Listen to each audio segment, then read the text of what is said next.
Assalamualaikum warahmatullahi wabarakatuh.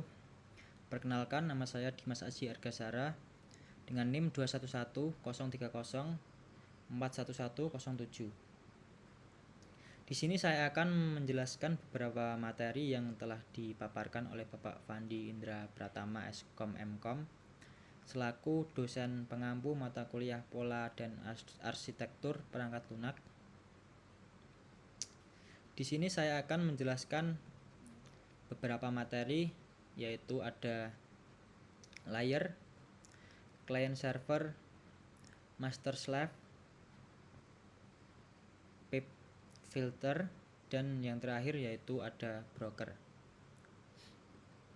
Kita langsung ke materi pertama, yaitu layer pattern.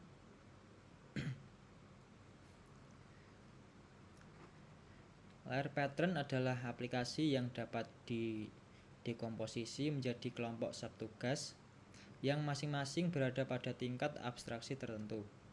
Setiap lapisan menyediakan layanan ke lapisan berikutnya yang lebih tinggi. Layanan di lapisan tertentu diimplementasikan menggunakan layanan dari lapisan bawah berikutnya. Permintaan layanan sering dilakukan dengan menggunakan prosedur sinkronasi. Singkatnya, pola ini berarti bahwa masalah yang berada secara konseptual diimplementasikan secara terpisah dan lapisan dari tingkat abstraksi yang lebih tinggi menggunakan layanan dari tingkat abstraksi yang lebih rendah, atau sebaliknya. Di sini ada contoh layer arsitektur pattern, yaitu pelanggan mengirimkan request melalui UI, kemudian presentation layer meneruskan request ke business layer untuk mendapatkan informasi customer dan melanjutkan komen tersebut ke persistent layer yang akan melakukan interaksi ke database terkait dengan informasi pelanggan yang nama atau emailnya atau bahkan lengkap dengan profil pelanggan tersebut, dan kemudian meneruskan informasi tersebut ke dibungkus dalam UI pada presentation layer kepada pengguna.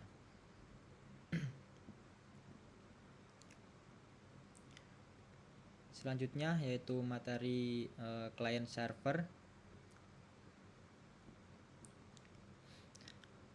Apa itu client server? Client server merupakan konsep arsitektur perangkat lunak atau software yang menghubungkan dua objek berupa sistem klien dan sistem server yang saling berkomunikasi melalui jaringan komputer maupun satu komputer yang sama. Server akan menyediakan pengelolaan aplikasi, data, dan keamanan data klien.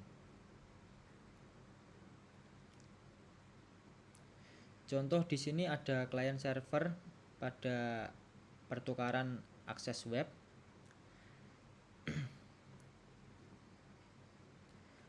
client server berperan sebagai program web browser yang memberikan informasi kepada pengguna atau user di seluruh dunia. Hal ini serupa dengan akses email, database, dan sebagainya yang berkaitan dengan jaringan browser. Aplikasi client server membutuhkan laman web dan IP address dari server khusus. Klien dapat meminta informasi pada server kapanpun ia mau, karena klien adalah pengguna informasi yang ada di server. Proses komunikasi selalu bergerak dua arah. Jika klien ingin menggunakan informasi, maka rute yang dituju selalu pada server. Klien di sini tidak bisa berkomunikasi kepada sesama klien.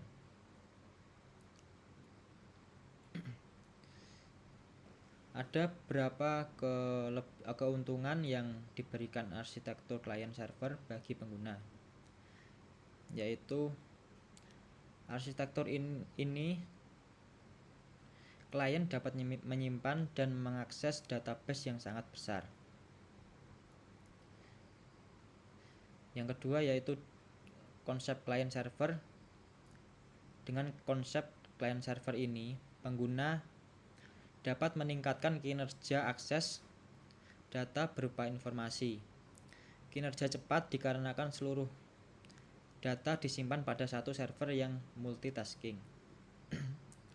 Yang selanjutnya yaitu ada biaya penggunaan hardware atau perangkat keras menjadi kecil. Penggunaan client server memungkinkan pengguna tidak perlu membeli hard drive untuk menyimpan data.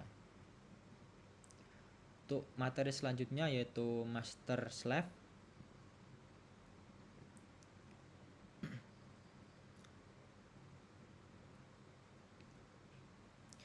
Master slave adalah sebuah arsitektur atau model di mana ada satu perangkat atau proses yang mengontrol sementara yang lainnya hanya mengikuti perintah atau instruksi dari perangkat atau proses yang mengontrol tersebut.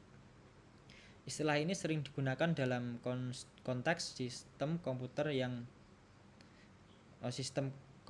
dan teknologi, di mana satu perangkat atau komponen disebut sebagai master yang memiliki kontrol penuh atas satu atau lebih perangkat atau komponen yang lainnya yang disebut sebagai slave.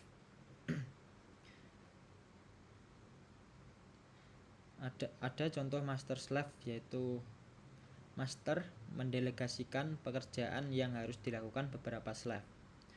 Kemudian master menerima hasil dari slave dan menerapkan strategi untuk memutuskan hasil mana yang akan dikembalikan kepada klien. Salah satu strategi yang mungkin adalah memilih hasil dari slave yang pertama selesai. Dan master dapat memberikan hasil yang valid selama tidak semua slave itu error. Kegagalan slave dapat dideteksi oleh master dengan menggunakan timeout. Kegagalan master berarti sistem secara keseluruhan itu gagal. Untuk materi selanjutnya yaitu PEP filter.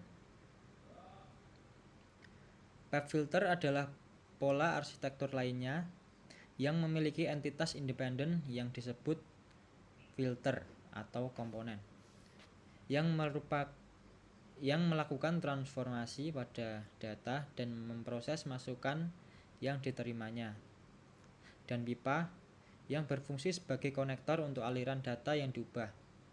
Masing-masing terhubung ke komponen berikutnya di dalam pipa.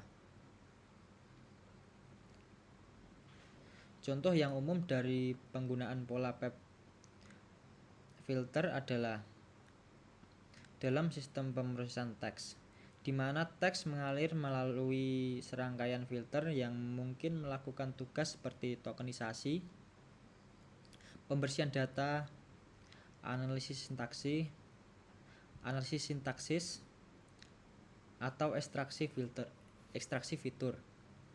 Setiap filter mewakili langkah-langkah yang berada dalam proses pemrosesan teks, dan pipa menyediakan aliran data dan filter-filter tersebut. Ada keuntungan dari pola PEP filter termasuk yaitu pemisahan tanggung jawab yang jelas antara komponen-komponen sistem, modularitas yang tinggi yang memungkinkan filter-filter untuk digunakan kembali atau diganti dengan mudah, dan kemudian dalam pengembangan dan pemeliharaan sistem karena setiap filter fokus pada tugas tertentu. Namun, ada juga beberapa kelemahan seperti overhead yang mungkin terjadi karena adanya pipa yang untuk mentransfer data antar filter, dan sulitnya mengelola status atau konteks dalam aliran data yang mengalir melalui serangkaian filter. Untuk selanjutnya yaitu broker. Selanjutnya materi terakhir yaitu broker. Broker adalah pola desain yang digunakan dalam pengembangan perangkat lunak untuk memfasilitasi komunikasi antara komponen-komponen yang terisolasi satu sama lain, di mana sebuah komponen pusat yang disebut sebagai broker bertindak sebagai perantara untuk menyampaikan pesan antara komponen-komponen tersebut. Pada umumnya, broker pattern digunakan dalam sistem yang didistribusi atau terdiri dari beberapa komponen yang independen. Broker juga digunakan untuk menyusun sistem terdistribusi dengan komponen yang terpisah, yang berinteraksi dengan pemanggilan layanan jarak jauh. Sistem seperti itu sangat tidak fleksibel karena komponen harus mengetahui lokasi dan detailnya. Komponen broker bertanggung jawab atas koordinasi komunikasi antar komponen. Komponen broker meneruskan permintaan dan mengirimkan hasil dan expression. Terima kasih.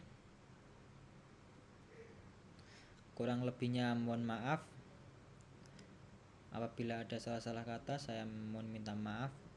Wassalamualaikum warahmatullahi wabarakatuh.